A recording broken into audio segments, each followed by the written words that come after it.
আসসালামু আলাইকুম রহমতুল্লাহ। Amatullah incubator and হ্যাচারির পক্ষ থেকে আমি মোহাম্মদ আবু কাশেম আপনাদেরকে জানাচ্ছি স্বাগতম।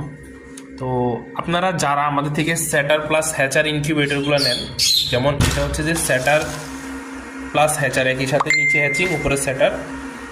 তো অনেকেই বলেন যে যেহেতু মুরগির ডিম ফোটাতে হলে 70+ হিউমিডিটি প্রয়োজন হয়, সেক্ষেত্রে হিউমিডিটি কীভাবে চেঞ্জ করতে হবে XM18-তে। প্রথমে আমাদের এখানে 4টা বাটন আছে, 4টার ভিতরে একটা হচ্ছে লেখা সেট, আপার বাটন, ডাউন বাটন, ওকে। তো প্রথমে সেট লেখাটাই একটা সিঙ্গেল প্রেস করব। সিঙ্গেল প্রেস করার পরে দেখবেন যে এখানে এই টাইপসের লেখা একটা উঠবে এবং এখানে 37 দেখাবে। তখন আপনার ডাউন বাটন চেপে 37 থেকে 37 করে দিবেন এবং ওকে দিয়ে দিবেন, ঠিক আছে।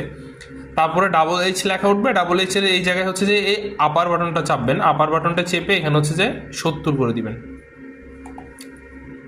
70 করে দিয়ে ওকে দিয়ে দিবেন।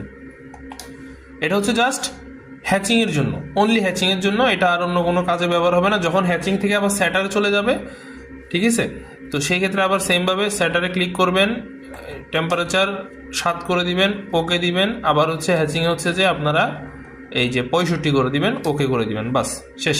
এই হচ্ছে যে কাজ। তো আশা করি বুঝতে পারছেন। এরকম আরও আপডেট ভিডিও পেতে বা উপকারী ভিডিও পেতে আমাদের ফলো করে রাখবেন। ইনশাল্লাহ দেখা হবে নেক্সট আরেকটি ভিডিওতে। আসসালামু আলাইকুম।